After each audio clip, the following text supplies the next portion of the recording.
The rain started the moment Stella Maxwell's plane touched down at Murtala Muhammad Airport, as if Lagos itself had decided to stage a warning. She watched the sheets of water race down the window, her reflection ghosting over the blurred skyline.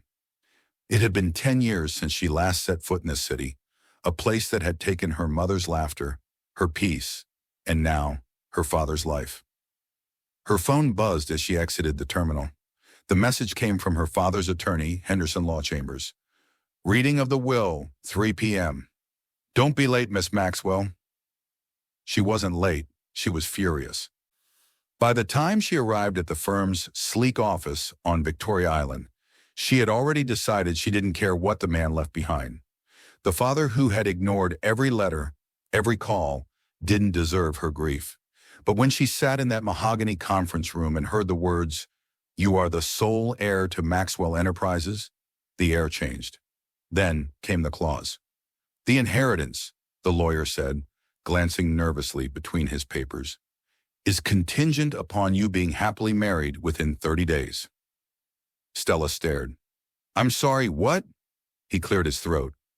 "Your father believed marriage ensured stability. The company board agreed to honor his wishes. The board, of course.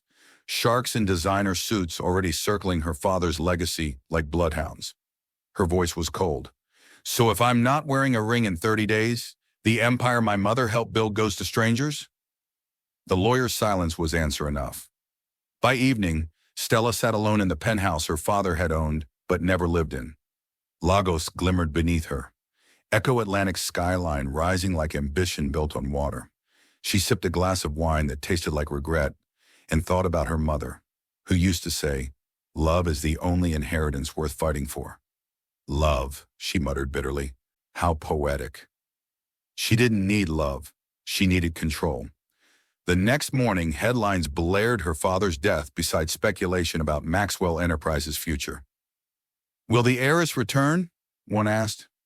"Can the empire survive?" whispered another. Yes, she would return. Yes, it would survive. But not if the board ousted her before she even had a wedding band. That was when she called her assistant in London. "Find me someone reputable in Lagos corporate finance. Someone who needs a deal." Hours later, she found herself attending a legal networking luncheon at the Azure Towers Hotel, the kind of event where men traded companies over canapes. Her navy dress was sharp enough to cut glass, her composure colder than the champagne in her hand. Across the room, laughter rippled, a different kind of sound, low and magnetic. She turned. Jason Khalid. Even in a city full of powerful men, he stood apart. Tall, impeccably dressed, with an energy that silenced conversation without trying. He was known for building empires out of dust, for winning negotiations that others called impossible. But lately the papers said his Empire Khalid Capital Group was facing a liquidity freeze. Their eyes met across the room, hers assessing, his unreadable. When the luncheon concluded, fate or calculation had them seated at the same small table near the balcony. "Miss Maxwell," he said, his tone smooth but edged. "I didn't expect Lagos's newest heiress to appear so soon." "Neither did I," she replied. "Apparently grief comes with fine print." Jason's smile was slow. "And what does the fine print demand?" She hesitated, then said it. "A husband." He lifted a brow. "Unusual inheritance clause." "Unusual family," she said simply. Jason leaned back in his chair, studying her like a chessboard. "You don't strike me as the type to marry for convenience."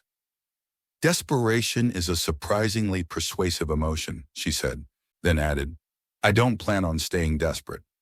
He tilted his head. "So you're looking for someone to sign papers, smile for the cameras, and vanish when the ink dries?" "Something like that," he chuckled softly. "And what's in it for your husband of convenience?" She met his gaze without blinking. "Financial assistance. I'm aware Khalid Capital's seaside resort project is at a standstill. I could release part of my inheritance as a short-term loan, interest-free." Jason's amusement faded into curiosity. "You've done your research." "I don't make deals blindly." Silence lingered, a battle of calculations disguised as conversation. Finally, he said, "You're offering me a loan in exchange for my name?" Your reputation, she corrected. People respect you, fear you. The board will back off if they think I'm Mrs. Jason Khalid. He leaned forward slightly, his voice low. You think you can buy me, Stella Maxwell? She didn't flinch. I think we can buy each other time. Jason's laugh was quiet, dangerous. And what happens when the board starts asking questions about this fairy tale marriage? I can smile, she said, her tone clipped. And you, Mr. Khalid, can act. He studied her for a long moment, the hum of the city filling the space between them. Then he said, you know, there's another version of this deal. Oh? One where I agree, he said, voice dipping lower. But we do this my way. Your way. For the next year, we make this marriage real. Her heartbeat stumbled. Define real. No separate homes, no staged affection, Jason said.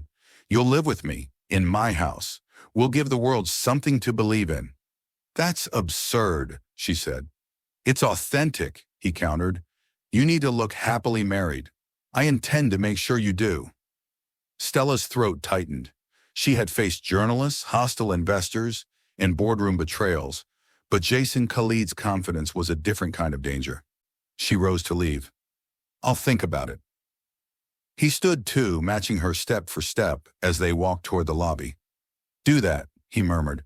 But remember, Miss Maxwell, some contracts only work when they're signed in fire. The elevator chimed. She stepped in, pulse racing, and turned to face him one last time. Marry me, she said softly, words tumbling out like a dare, and I'll make sure you never regret it or forget it. Jason's lips curved into that dangerous half-smile. Careful, Stella. I never sign deals I don't plan to keep. As the elevator doors closed between them, she caught her reflection in the mirrored walls, calm, controlled, composed. But her heart told another story entirely. Outside, Lagos shimmered under the rain, a city built on ambition and second chances. And somewhere in its glittering chaos, two people had just signed the first lines of a deal that would change everything. The headline hit the society pages at dawn, all caps and gold font like a coronation. Billionaire Jason Khalid marries heiress Stella Maxwell. Below it, a carousel of faultless photographs, her veil drifting like cloudlight, his hands steady at the small of her back. The kiss framed by ivory pillars and tropical leaves. Lagos devoured it before breakfast. Drivers scrolled at red lights. Stylists replayed the kiss while pinning clients' hair. By mid-morning, an influencer had uploaded a slowed montage to piano music, comments spiraling into conspiracy or worship depending on the hour. None of them knew the clause tucked behind the rings. 1 year. Public affection required. Divorce optional. The chapel had been chosen for invisibility, a tiny private sanctuary on Banana Island, easily mistaken for a wealthy family's guest villa. Inside, the air smelled faintly of jasmine and old wood. White orchids spilled over marble steps. Sunlight made small geometric windows on the aisle runner. It was beautiful without spectacle, the kind of place where a sound carried like a secret. There were 12 guests, 2 lawyers, and a priest whose calm had seen worse bargains dressed as devotion. Stella wore a matte silk slip gown with a sheer cathedral veil, her hair swept into an effortless knot that had taken 3 people in an emergency steamer. She held nothing. Her hands felt steadier when they were empty. Jason arrived a minute before noon in a midnight tuxedo, collar open by a daring half-inch that felt like personality rather than rebellion. When he looked at Stella across the aisle, she saw the same composure he wore in boardrooms, that unbothered stillness that made other men study their watches. Only his eyes betrayed a voltage the photographs would miss. The priest cleared his throat gently. Shall we? The ceremony was short by design. Vows paired to the bone, poetry traded for clarity. To have and to hold felt like legal language. For richer, for poorer sounded redundant for 2 people whose wealth was either headline or hazard. She caught the way Jason's jaw softened as he repeated each line. Not romance exactly, but a kind of promise to show up, to be present, to treat the stage as real. Do you, Stella Maxwell, take Jason Khalid? I do, she said steady. Do you, Jason Khalid, take Stella Maxwell? I do, he answered. and the two words landed with the weight of a contract he intended to honor. When the priest told him he could kiss his bride, Jason didn't perform.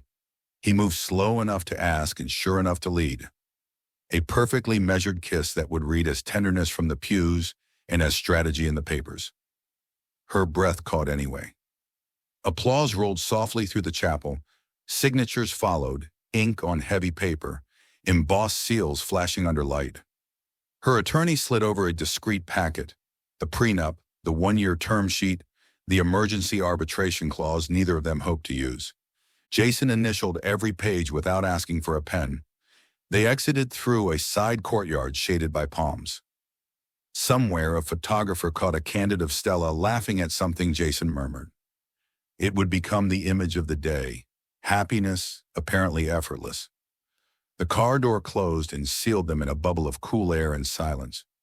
"Are you all right?" he asked. She exhaled. "Ask me in 12 months." His mouth curved. "I prefer quarterly reporting." She shook her head, but the line loosened the knot in her chest. The car hummed toward the reception, a private luncheon in a glass-walled room overlooking the lagoon. 30 guests this time, a handful of investors and friends who understood discretion. The table glowed with cut crystal and cream roses. A pianist shaped a melody that sounded like the echo of rain. Toasts were mercifully brief. An old mentor of Jason's said marriage was an acquisition with infinite synergy if managed tenderly. Laughter. Stella's godmother squeezed her hand and whispered, "You look brave." Jason touched his glass and said, "To partnership," and looked at Stella when he said it.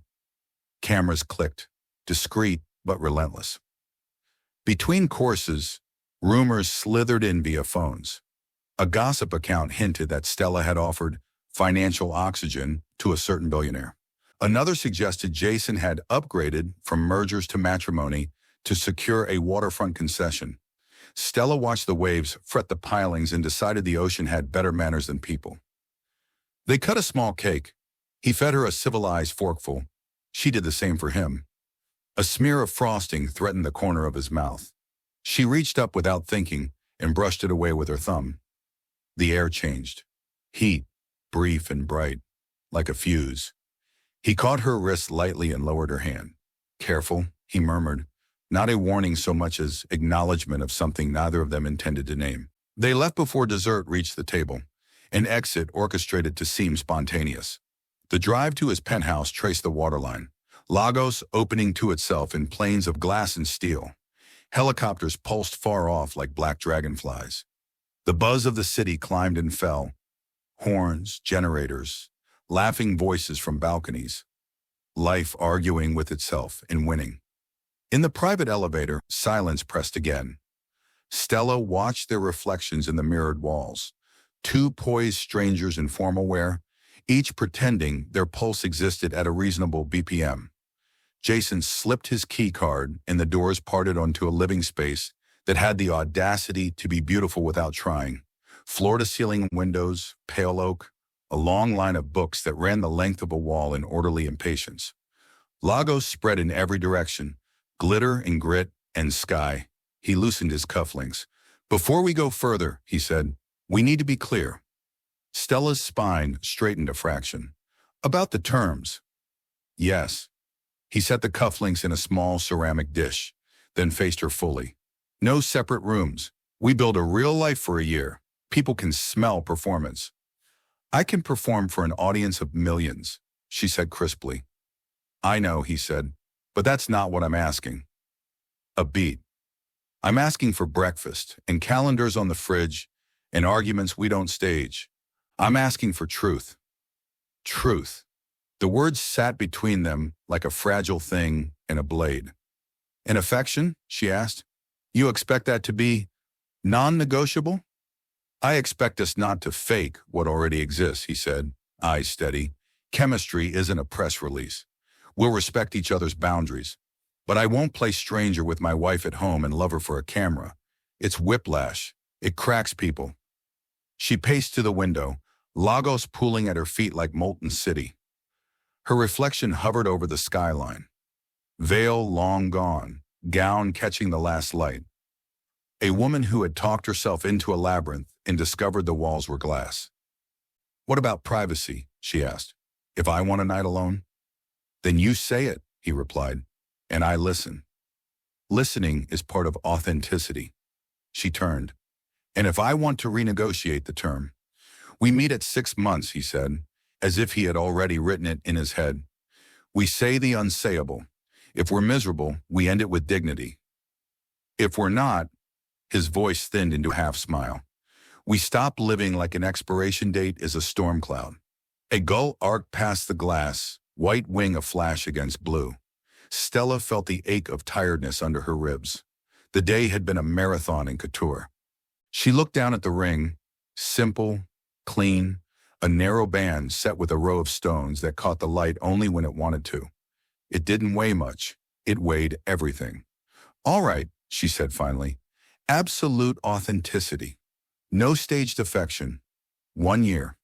His gaze warmed. "And no separate rooms." She lifted her chin. "Don't push a victory lap." He let the moment breathe. "Guest room's there if you need it tonight," he conceded, nodding down a hallway. "But I hope you won't." Hope. The word balanced on the edge of arrogance and vulnerability. It made him human. She crossed to the kitchen, a minimalist dream with an island long enough to host a minor negotiation summit.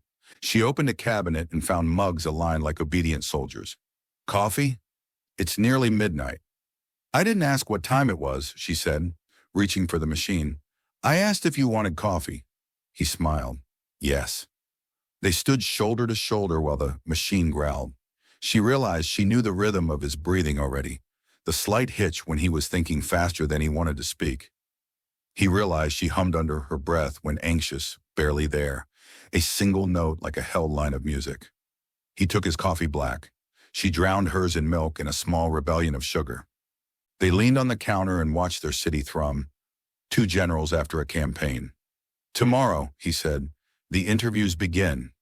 We'll give them a narrative that's calm, uninteresting, inevitable." "Boring is a luxury," she agreed. "And tonight?" he asked. "Tonight we hang up the costumes," she said, surprising herself with the softness in her voice. "We take off the armor. We try being human." He studied her, expressions shifting through a handful of secrets and settling on one she couldn't read. "Human I can do."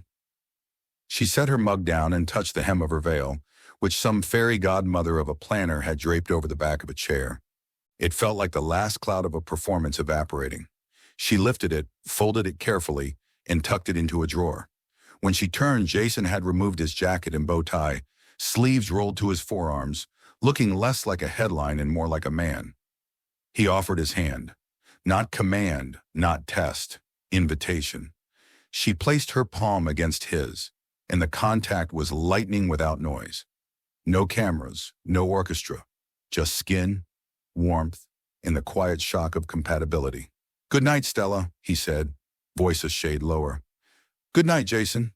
She walked toward the bedroom corridor with her heart practicing steadiness and her mind composing tomorrow's statements.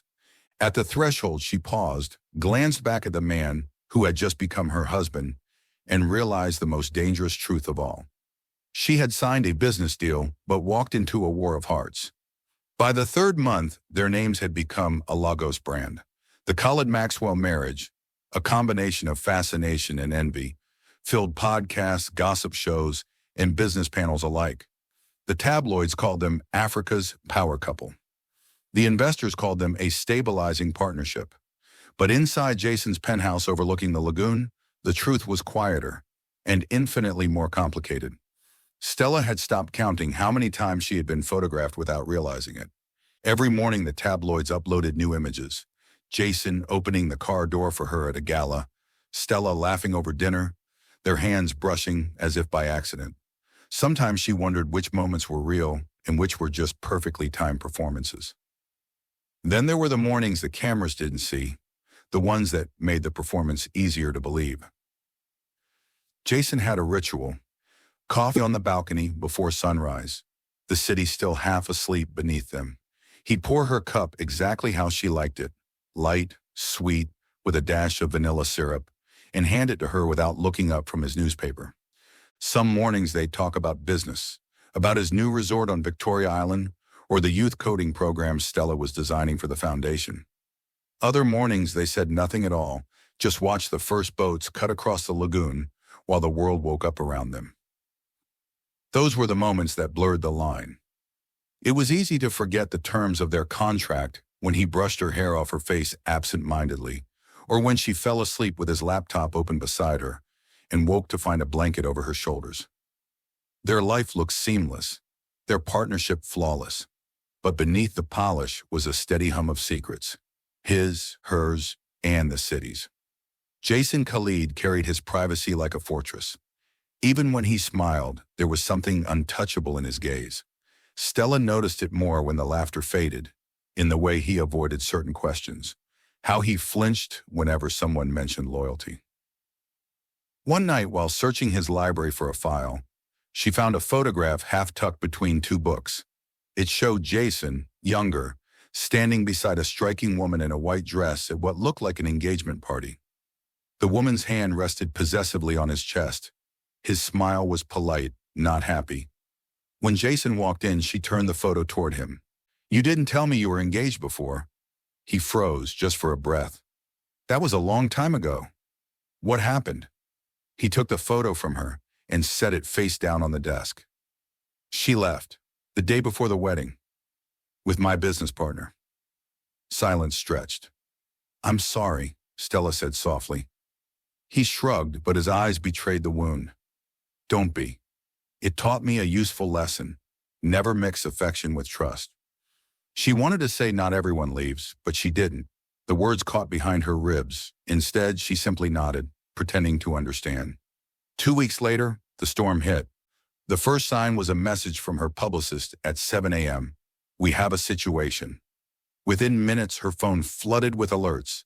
A gossip site had published a leaked voice recording of Jason's former fiancée, claiming Stella had bought herself a husband to secure her inheritance.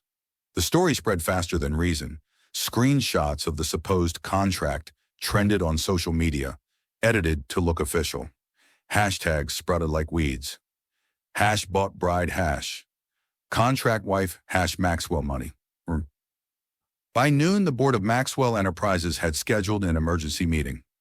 In the penthouse, Stella paced as Jason stood by the window, phone to his ear, issuing instructions in his calm, surgical voice. "Track the source. No comment until we have proof. Pull advertising from any outlet running it." When he hung up, she was still shaking. "They'll believe her. They want to believe her." "Then we change the story," he said. Her laugh cracked. "Oh, with what, Jason?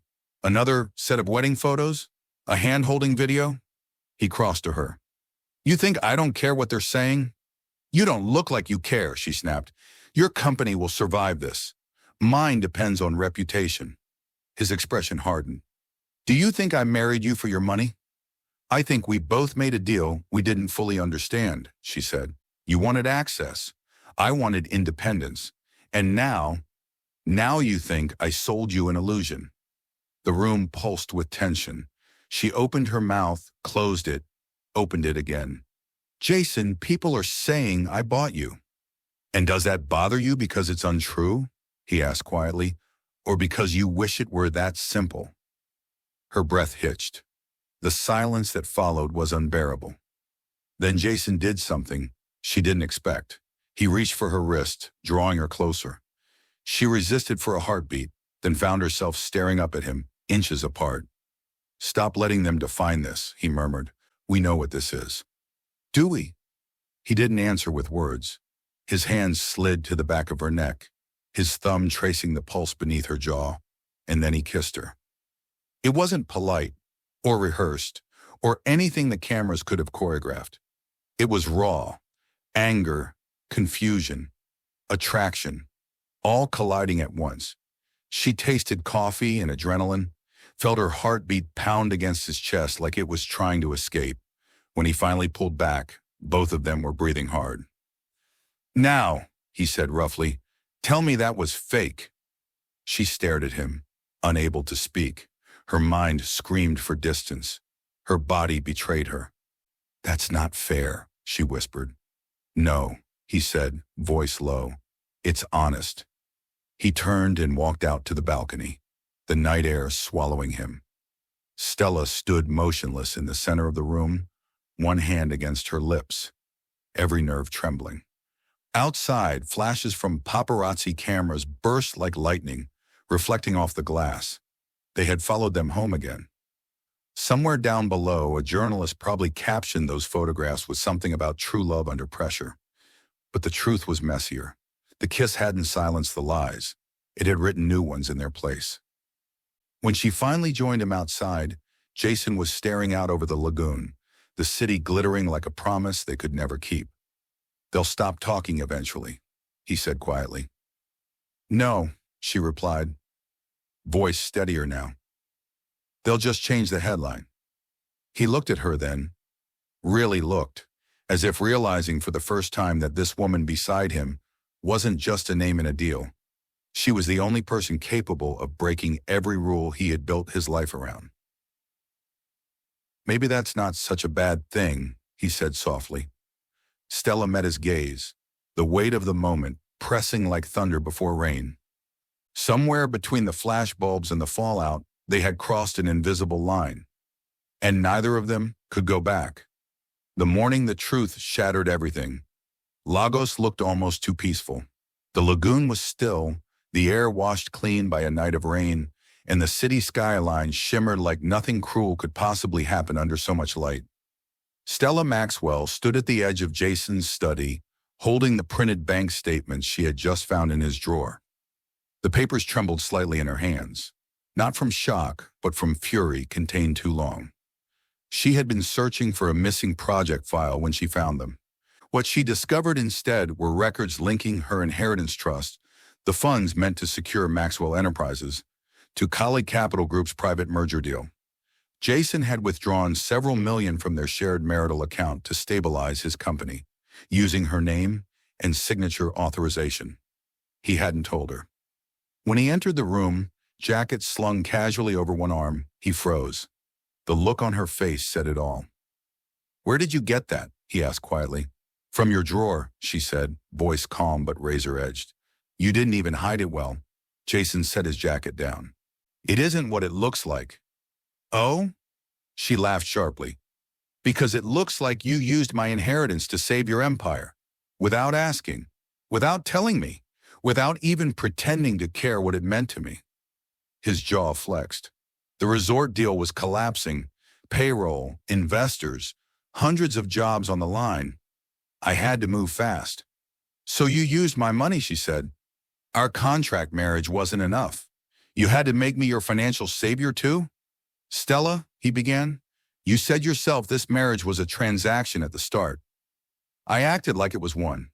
Her voice trembled now, anger fighting heartbreak. "You don't get to use that excuse. Not after everything we built. The mornings, the plans, the promises. Were those transactions too?" Jason ran a hand through his hair. "You think this was easy for me? You think I wanted to depend on anyone? I did it because I trusted you." "Trust?" she echoed, stunned. "You call this trust?" He took a step closer. "I was going to tell you, the night of the foundation dinner, but the press wouldn't let up. The board was breathing down your neck, and She cut him off, voice rising. "You lied to me, Jason. You used me to fix your empire. And now the same board that doubted me from the beginning will use this to destroy mine."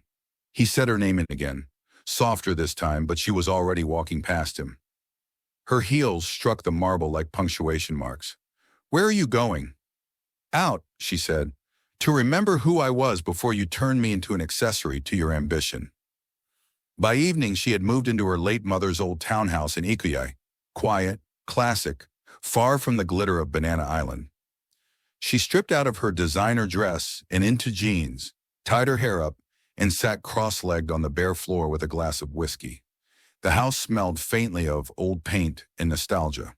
Her phone rang every few minutes, calls from journalists, board members, Jason's assistant, but she ignored them all. She needed silence. When it finally rang again, the caller ID read, "Jason Khalid." She let it ring out. He called again, again. Finally, she answered. "I don't want to talk," she said. "Then listen," he said, voice raw. Yes, I used part of the inheritance, but not because I wanted to win, because I couldn't stand watching everything I built collapse while I was learning how to love you. She went still. You call that love? It started as survival, he said, but somewhere between the press conferences and the mornings you made my coffee too sweet, I stopped thinking about the contract. I stopped thinking about terms. It was just you. Her breath caught. Don't do this, Jason. I know what it looks like, he continued, but I swear to you, I was going to pay it back before you even noticed. I never meant to betray you. But you did, she whispered. A long silence filled the line, heavy with everything they couldn't say. When he finally spoke, his voice was quiet. If walking away gives you peace, I'll sign whatever you need. But I won't stop telling you the truth. I love you, Stella, and I'd trade every contract I've ever signed for one more chance to love you honestly. She ended the call. Not out of cruelty, but because she couldn't breathe. The next morning, headlines screamed, "Marriage Meltdown at Khaled Towers," and "Maxwell Heiress Moves Out Amid Merger Scandal." The board wasted no time. A formal letter arrived that afternoon, stating that due to marital instability, Stella's inheritance terms might be voided pending legal review. They didn't care about truth. They cared about optics. She read the letter twice, folded it neatly, and realized what it meant.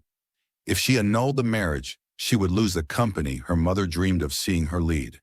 If she stayed, she risked losing herself. For the first time in her life, Stella didn't know which decision would hurt less. That evening, she drove to Maxwell Tower, the company's gleaming glass headquarters, intending to face the board. The security guard recognized her instantly and waved her through, though his eyes carried the pity she didn't want. She reached the conference floor to find Jason already there, standing at the end of the table with the executives who had once doubted her. He was defending her, fiercely. "You can't void her inheritance based on a tabloid rumor," Jason said, voice like iron. "Our finances are joint, and every transfer was authorized legally. She's the majority shareholder. Deal with it." When he saw her enter, his tone softened. "Stella," she held up a hand. "Don't." The board murmured awkwardly, then cleared the room under her cold gaze. Only Jason stayed behind. "Why would you defend me now?" she asked. "You've done enough damage." "Because I owe you the truth," he said, "and because love doesn't stop being love when it makes mistakes." She looked away, blinking fast. "You talk about love like it's a company you can fix." He stepped closer. "Maybe it is. Maybe it's just a partnership that needs both people to stay when it stops being easy." Her throat tightened. "You broke something I can't rebuild." Jason nodded slowly. "Then I'll stand outside it until you decide if it's worth rebuilding together." He reached into his pocket and handed her a small folded letter. The original loan document she'd signed months ago, now stamped void. "I paid it back," he said simply. "Every naira." She stared at him, unable to speak. He turned and left the boardroom, his silhouette cutting through the glass reflection of Lagos at sunset. Gold bleeding into indigo. Power into silence. Hours later, Jason stood on the rooftop of Maxwell Tower, wind whipping through his hair as the city lights glittered below. The skyline looked endless. Echo Atlantic shimmering in the distance, bridges glowing like veins of light. He leaned against the rail, exhaustion heavy in his bones. For a man who once believed he could control everything, this was a new kind of defeat. His phone buzzed with unread messages, but he ignored them. The city murmured far below. Sirens, laughter, life moving on. He closed his eyes and whispered into the wind, "I'd trade every contract for one more chance to love her honestly." The words disappeared into the night, carried away over the lagoon, where the world kept shining as if hearts didn't break above it. The storm broke at dawn, not in the sky, but in the headlines. Every major paper in Lagos splashed her name across the front page. "Maxwell heiress to address boardroom scandal today." By 8 a.m., the Maxwell Tower was surrounded. Cameras, journalists, curious onlookers. Everyone wanted a glimpse of the woman who had turned her inheritance into chaos and heartbreak into rumor.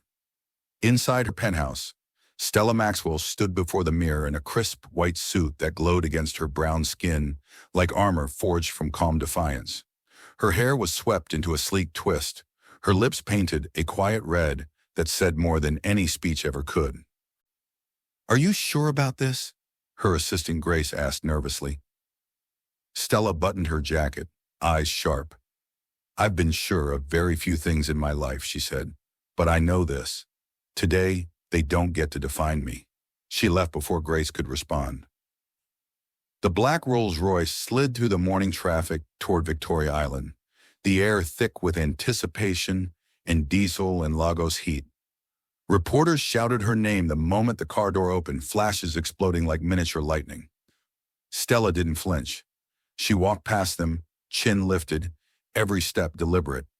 "Miss Maxwell, is it true your marriage was fake? Did Jason Khalid use your inheritance for profit? Are you filing for annulment?" She said nothing.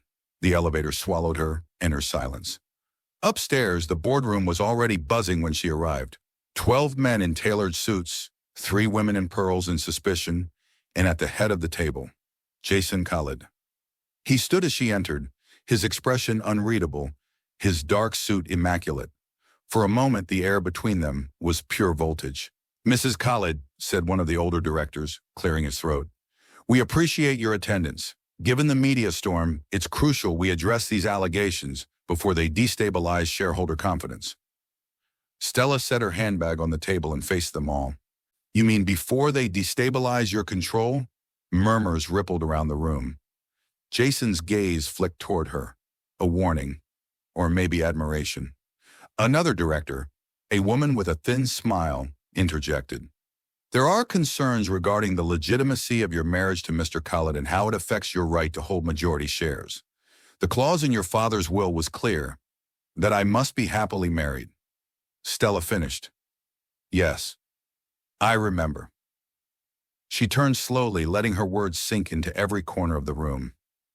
"For months you've whispered that I bought a husband, that I'm a puppet playing CEO while the real power hides behind Khalid Capital. But since you're all so fond of transparency, let's be transparent." She reached into her bag and placed a copy of her father's will on the table. "My father's clause wasn't written to measure love. It was written to control it, to force me into a version of happiness that could be audited. And I went along with it because I thought survival required obedience." The board shifted uncomfortably. Cameras from the press, allowed in under her instruction, began to roll. Jason's brow furrowed. He hadn't known she'd invited the media. "Today," Stella continued, "I'm ending that narrative. This marriage wasn't a contract, it was a decision. Not because I had to be married, but because I chose to be, even when it was messy, even when it hurt." She turned toward Jason then, her voice soft but clear. "And I'm not ashamed of the man I chose." For a second, no one breathed. Jason rose slowly, his eyes never leaving hers. "If I may," he said to the board, though his words were meant only for her. "You were right. I did use what was yours. I made mistakes trying to protect what was mine.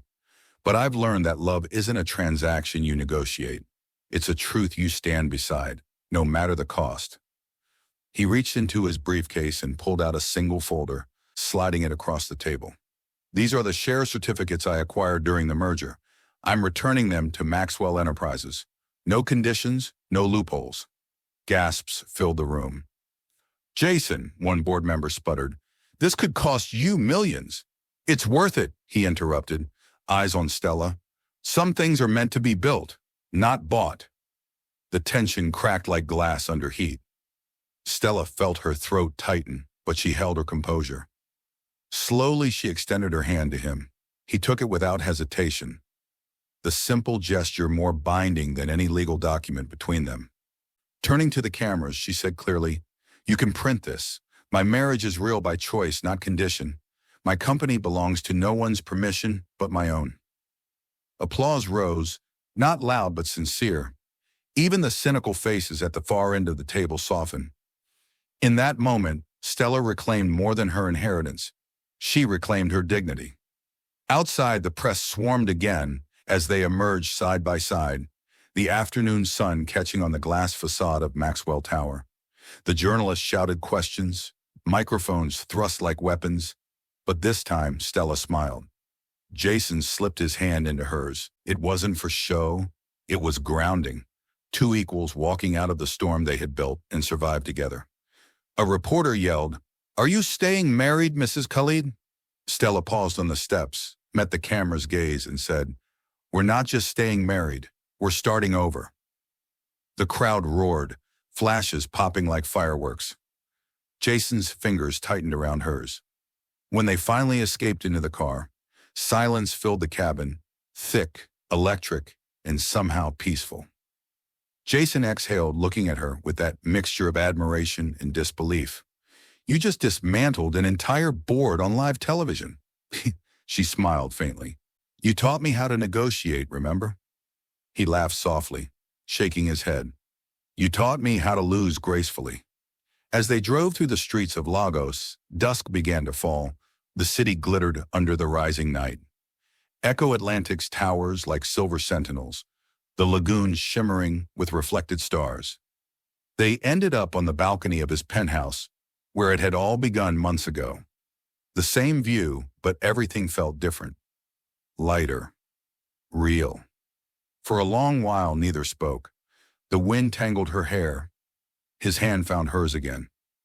Below them, the city hummed with life, a reminder that tomorrow would still come, and love somehow had survived the fire. Finally, she turned to him, her voice barely above a whisper. "So, what are we now?" Jason studied her, the lights of Lagos painting gold across his face. "Not a deal," he said softly. "A beginning." She smiled, eyes glistening. "Then let's begin properly." He tilted his head, smiling back. "How?" "By doing the one thing our contract forgot," she said. "Falling in love without a deadline." And when he kissed her, slow, steady, certain, it wasn't about redemption or press releases or proof. It was about peace, the kind that comes when two people stop fighting for control and start fighting for each other. Far below, the city lights burned like 1,000 witnesses to their quiet vow. For once, Lagos wasn't watching a scandal. It was watching a story that finally found its ending. 1 year later, Lagos glowed like a jewel at midnight.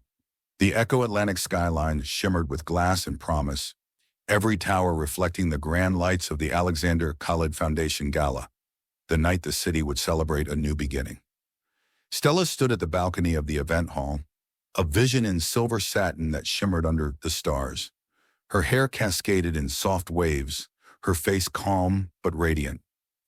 She could hear the laughter of guests inside, the clinking of champagne glasses, the hum of anticipation before the press arrived for the closing photo call.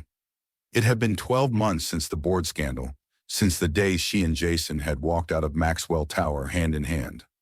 The world had called it a miracle, a masterstroke, a headline that turned into hope. But to Stella, it was simply the day they chose each other, for real this time. Behind her, the ballroom was alive with Lagos's finest. Investors, artists, journalists, philanthropists. A jazz quartet played low and smooth in the background. Every detail, the floral archways, the warm gold lighting, the delicate white lilies placed at each table, was intentional. The event was more than glamour. It was gratitude. The foundation they'd built together in the aftermath of their chaos had one goal: to give young Nigerians scholarships and mentorship in business, media, and arts, a place where ambition wouldn't need inheritance to survive. Jason found her on the balcony, slipping beside her like a quiet certainty. He wore a black tuxedo, no tie, his cufflinks glinting faintly under the Lagos moonlight. His presence still felt like gravity. "Speech time, Mrs. Khalid," he murmured. She turned, smiling. "You promised to stop calling me that in public. And miss watching the way you pretend not to like it?" His tone was teasing, but his eyes were tender. She shook her head, laughter bubbling softly. "You still think you're the charming one in this marriage?" "Not anymore," he said. "You stole that title the day you dismantled an entire board on live television." They shared a look that said everything words couldn't. The battles fought, the trust rebuilt, the love that had survived its own fire. Then, hand in hand, they stepped back into the golden glow of the ballroom. The master of ceremonies smiled broadly as the applause rolled. Ladies and gentlemen, please welcome the couple who turned crisis into creation, Jason and Stella Khalid. The crowd rose to their feet. Cameras flashed. Jason guided Stella to the stage, his hands steady at the small of her back, the same place it had rested on their wedding day. But this time it wasn't for the cameras. Stella took the microphone first. Her voice, smooth and confident, carried through the hall like melody. When I stood here a year ago, she began, my life was divided between two words, love and legacy. I thought I had to choose one. Tonight, I've learned that the right kind of love doesn't take from you. It multiplies everything you already are. Applause rippled through the audience. Jason's gaze never left her. She continued, her tone softening. This foundation was born from failure. Our failure to trust, to listen, to believe that hearts can learn as much as minds. But we rebuilt. And every student we sponsor, every dream we protect will remind us that second chances aren't weakness. They're strength. The room went silent with emotion. Even the photographers paused. Stella smiled, stepped aside, and nodded to Jason. He approached the mic, clearing his throat, his usual composure tempered by warmth. When I met Stella Maxwell, he said, I thought she was chaos wrapped in calm. I was right. She turned my rules upside down and taught me that love isn't a contract. It's an act of courage. Tonight, I'm proud not just of the work we've done, but of the woman who made me believe in something greater than power. The crowd erupted in applause again, a wave of admiration sweeping across the hall. As the MC invited them to sign the founding charter of the foundation, an attendant brought forward a black leather folder and 2 gold pens. Stella and Jason stood side by side, fingers brushing as they signed their names beneath the words, the Alexander Khalid Foundation, building futures, not fortunes. The applause was thunderous. Outside, the terrace doors opened, and a young intern hurried out, holding a sleek envelope. Mr. and Mrs. Khalid, the press is waiting for your joint statement before the fireworks finale. Jason smiled. Tell them we're coming. He turned to Stella. One last signature? She grinned. You mean the one that isn't on paper? He tilted his head, amused. Always the negotiator. Always, she said softly. They walked together through the glass doors, stepping into the humid night air. Lagos stretched out before them, its skyline glowing, the lagoon shimmering under bursts of reflected light. Fireworks began to rise over the water, silver and gold streaking the sky like blessings. The cameras flashed as they reached the podium. Stella's heart raced, not from nerves, but from gratitude. A year ago, she'd stood before a different crowd in the same city, broken and defiant. Now she stood beside a man who had learned to love without walls, and she was finally free to breathe. Jason took the microphone first. This city taught us both that success means nothing without service. Tonight, we dedicate this foundation not to our names, but to the dreamers of Lagos, the ones who will come after us. Then Stella stepped forward, her hand sliding into his. And to the idea, she said, that love, when built on truth, can outlast even the toughest conditions. The fireworks exploded higher, gold fountains lighting the lagoon, red spirals painting the clouds. The crowd cheered and flashes filled the night. Jason leaned close to her ear, his voice low amidst the chaos. Remember what I told you the night everything fell apart? She smiled faintly. That you'd trade every contract for one more chance to love me honestly? He nodded. I wasn't exaggerating. She looked up at him, eyes gleaming with light. Good, because you got that chance, and you didn't waste it. He bent his head, kissed her gently, and the noise around them faded until there was only warmth and color and the pulse of 2 hearts that had found home. Below, the city roared its approval, horns blaring from the bridges, laughter echoing across the water, as if Lagos itself was celebrating them. When the last firework cracked open the night in a final blaze of gold, Stella whispered, "So this is forever?" Jason smiled, his thumb brushing the ring on her finger. No contracts, no conditions, just us. She leaned into him, her head resting on his shoulder as the lights faded to embers. For the first time in years, the world was quiet. And above the lagoon, where business had once begun and love had once broken, the two who'd turned scandal into something sacred finally signed their last promise, not on paper, but in each other's hearts.